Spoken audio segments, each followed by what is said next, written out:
யோசுவாவின் புஸ்தகம் 11ஆம் அதிகாரத்தில் 23வது வசனத்தை நீங்கள் கவனிச்சிங்கன்னா, அப்படியே யோசுவா கர்த்தர் மோசேயினிடத்தில் சொன்னபடியெல்லாம் தேசம் அனைத்தையும் பிடித்து அதை இஸ்ரவேலருக்கு அவர்கள் கோத்திரங்களுடைய பங்குகளின்படியே சுதந்திரமாக கொடுத்தான்.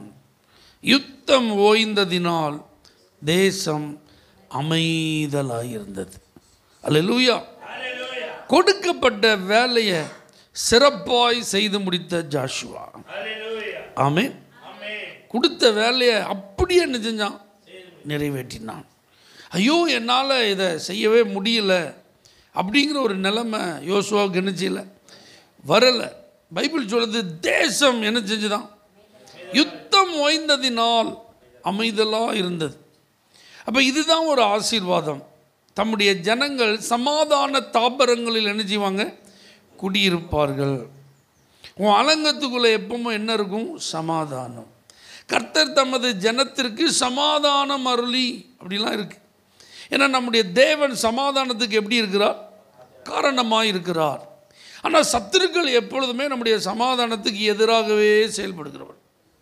அப்போ இன்றைக்கி இந்த தேசம் எங்கும் இப்போ சமாதானமான ஒரு சூழ்நிலை வந்திருக்குன்னா அது சும்மா வரல, ஒரு பெரிய யுத்தத்திற்கு பிறகு தான் வந்திருக்கு.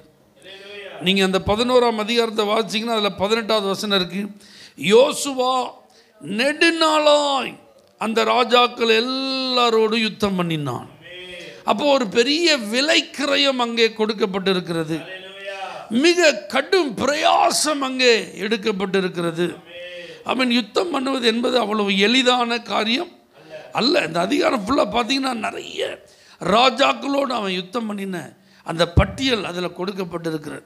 அது மலைப்பகுதியாக இருந்தது, பட்டணமாக இருந்தது, சமனான பகுதியாக இருந்தது அப்படின்னு சொல்லி நிறைய லிஸ்ட்டு 16வது வசனத்தில் என்ன செய்யப்பட்டிருக்கிறது.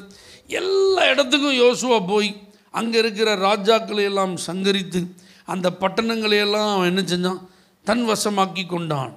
கர்த்தர் என்னெல்லாம் தன்னுடைய ஜனங்களுக்கு கொடுப்பேன்னு சொல்லி அந்த தேசத்தின் எல்லைகளை முன்குறித்திருந்தாரோ அந்த எல்லைகளை அந்தந்த கோத்திரத்திற்கு ஏற்றாற் போல மிக நேர்த்தியாக பங்கிட்டு கொடுத்தான். ஆமென் சொல்லுங்க பார்க்கலாம். அப்போ நமக்கு கொடுக்கப்பட்ட பொறுப்பை நிறைவேற்ற நம்ம நிறைய யுத்தங்களை மேற்கொள்ள வேண்டியது என்ன செய்யும்? இருக்கும். யுத்தங்களை சந்திக்க வேண்டியது இருக்கும். அதில் நம்ம ஜெயம் பெற்றால் மட்டும்தான் நம்ம பொறுப்பை வெற்றிகரமாக என்ன செய்ய முடியும்? நிறைவேற்ற முடியும். அப்போ நம்ம பொறுப்பை நிறைவேற்றுவதற்கு சவால் இருக்குது, எதிர்ப்புகள் இருக்கிறது, சத்துருக்கள் இருக்கிறார்கள் என்று நம்ம ஒருபோதும் பயப்படக்கூடாது. நம்ம ஒருபோதும் தயங்கக்கூடாது. நம்ம ஒருபோதும் செயல்படாமல் இருக்கக்கூடாது.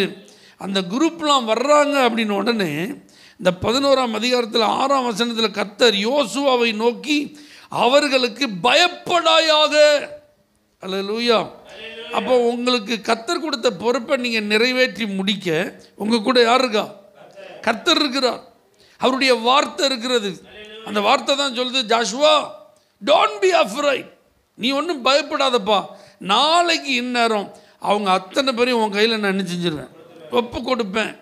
அப்போ ஒரு பொறுப்பை ஆண்டவர் நமக்கு கொடுக்குறார் அப்படின்னா அந்த பொறுப்பை நிறைவேற்ற அவர் நம்மோடு கூடவே இருக்கிறார். அந்த பொறுப்பை நிறைவேற்ற நமக்கு வருகிற எல்லா தடைகளையும் தகர்த்தெறிய அவர் நமக்கு உறுதுணையாக இருப்பார்.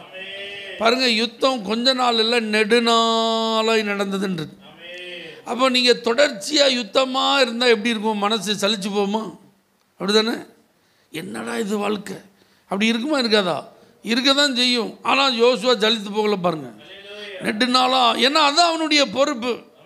அவன் இப்போ யுத்தம் பண்ணாதான் இப்போ அவனுக்கு கொடுத்த அந்த பொறுப்பை நிறைவேற்றி முடிப்பதற்கு அது வழிவகுக்கும். இப்போ தாவீதின் நாட்களை கவனித்து பாருங்கள், சாலமோன் நாட்களை கவனித்து பாருங்கள். தாவீதின் நாட்களில் ஓயாமல் யுத்தம், சுற்றிலும் இருக்கிற சகல ஜாதிகளையும் அவன் துரத்தி அவர்களுடைய பட்டணங்களெல்லாம் சிறைப்பிடித்து தன்னுடைய எல்லைகளை அவன் விரிவாக்கிட்டே இருந்தான். ஆனால் சாலமோன் ஆட்சிக்கு வந்தப்போ அது அமைதியாக இருந்தது, தேசம் அமெரிக்கையாக இருந்தது. அப்போ நீங்கள் நல்லா புரிஞ்சுக்கோங்க, உங்கள் பீரியடில் நீங்கள் ரொம்ப ஃபைட் பண்ண வேண்டியது இருக்குன்னா உங்கள் சந்ததி ரொம்ப சந்தோஷமாக இருப்பாங்க. உங்கள் பிள்ளைகள் உங்களுக்கு பின்வரும் சந்ததியெல்லாம் ஆசீர்வாதமாக அமைதியாக அனுப்பிச்சுவாங்க இருப்பாங்க.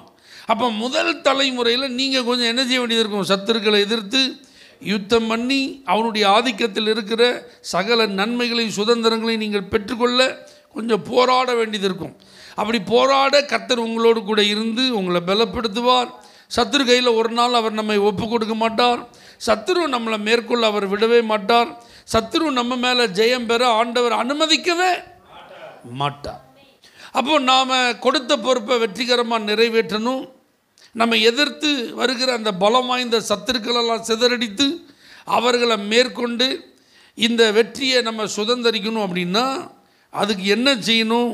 15வது வசனத்தில் பாருங்கள், 11:15. கர்த்தர் தமது தாசனாகிய மோசேக்கு எப்படி கட்டளையிட்டு இருந்தாரோ அப்படியே மோசே யோசுவாவுக்கு கட்டளையிட்டு இருந்தான். அப்படியே யோசுவா செய்தான். அவன் கர்த்தர் மோசேக்கு கட்டளையிட்டதில் ஒன்றையும் செய்யாமல் விடவில்லை. வெற்றிக்கான ஃபார்முலா எங்கே இருக்குது பார்த்தீங்களா? பொறுப்பை நிறைவேற்றுவதற்கான பலன் எங்கேருந்து வந்திருக்கு பார்த்துருக்கீங்களா? ஆமென், அல்லேலூயா. அப்போ கர்த்தர் மோசேட்ட சொல்லிட்டாரு, மோசே அதை அப்படியே ஜாஷுவாட்ட சொல்லியிருக்கிறாரு, அதை அப்படியே அவன் செய்தான். ஏன்னா இதுதான் ரொம்ப முக்கியம். ஆண்டவர் என்ன நமக்கு சொல்கிறாரோ அதை நம்ம செஞ்சிட்டோம் அப்படின்னா நம்ம பொறுப்பை வெற்றிகரமாக நிறைவேற்றி முடிச்சிடலாம். ஆண்டவர் சொல்கிறத செஞ்சால் நமக்கு விரோதமாக எழும்பி வருகிற சத்துரு எவ்வளவு வலிமையானவனாக இருந்தாலும் அவனை எளிதாய் நாம் மேற்கொள்ளலாம். இப்போ ஆண்டவர் பாருங்கள், அந்த யுத்தத்தில் ஒரு குறிப்பிட்ட இடத்துல சொல்கிறாரு, குதிரையினுடைய நரம்புகளெல்லாம் வெட்டிரு, ரதங்களெல்லாம் எரிச்சிருன்றார். அல்லேலூயா. யுத்தம் பண்ணுறதுக்கு சிறை பிடிக்கும்போது சத்துருக்களை அவங்க வச்சிருக்கிற குதிரை இவங்களுக்கு பயன்படுமா பயன்படாதா? கண்டிப்பாக பயன்படும். ஏன்னா யுத்தத்தில் பயன்படுத்தப்படுகிற குதிரைகள் அனைத்தும் பழக்கு வைக்கப்பட்ட குதிரைகள். அது ஆர்டினரி ஹார்சஸ் கிடையாது, அதுக்குன்னே தயார் செய்யப்பட்ட குதிரை. ரதங்கள் தேவையில்லாத ஒரு பொருளா? யோசிச்சு பாருங்க. ரதங்கள் யுத்தத்துக்கு மிகவும் அவசியம். ஆனால் கர்த்தர் சொல்கிறாரு, அந்த குதிரை நரம்பை வெட்டி போட்டுரு, அந்த ரதத்தெல்லாம் எரிச்சிருன்றார். அப்படின்னா ஆண்டவர் குதிரையின் அந்த பலத்தில் அவர் பிரியப்படுகிறவர் அல்ல. வீரனுடைய கால்களில் அவர் பிரியப்படுகிறவர் அல்ல. அவர் பலவானுடைய வில்லை உடைக்கிறவர், ஈட்டியை முறிக்கிறவர், ரதங்களை நெருப்பினால் சுட்டரிக்கிறவர். ஏன்னா உலகத்தார் தான் ரதங்களை குறித்தும் குதிரைகளை குறித்து என்ன செய்வாங்க? மேன்மை பாராட்டுவாங்க. ஆனால் தேவனுடைய பிள்ளைகள் கர்த்தரின் நாமத்தை குறித்து தான் என்ன செய்யணும்? மேன்மை பாராட்டணும். அப்போ தான் அவர்கள் இடற மாட்டார்கள், முறிந்து விழ மாட்டார்கள், எழுந்து நிமிர்ந்து நிற்பார்கள். இந்த ஃபார்முலாவை யாருக்கு சொல்லிக் கொடுக்குறாரு பார்த்தீங்களா? ஜாஷுவாவுக்கு சொல்லிக் கொடுக்குறாரு. உனக்கு ஒரு யுத்தத்தில் உனக்கு கொஞ்சம் குதிரை கிடச்சிட்டு ரதம் கிடச்சிட்டு அப்படின்னு உடனே நீ என்ன செஞ்சிடக்கூடாது? அதை நீ நம்பிடக்கூடாது. என்னைக்கும் யுத்தத்தில் வெற்றி என் மூலமாகத்தான். நான் என்ன ஃபார்முலா உனக்கு வச்சுருக்கிறேனோ அதை நீ ஃபாலோ பண்ணாதான். அப்போ கர்த்தருடைய வார்த்தையின்படியே யோசுவா செய்ததுனால அந்த சத்துருக்கள் அத்தனை பேரையும் மேற்கொள்ள முடிந்தது. அவர்களுடைய எல்லைகளை எல்லாம் இவனால் பிடிக்க முடிந்தது. தேசத்தை சம பங்காக ஒவ்வொரு கோத்திரத்திற்கும் ஆண்டவர் நியமித்தபடியே பங்கிட்டு கொடுக்க முடிந்தது.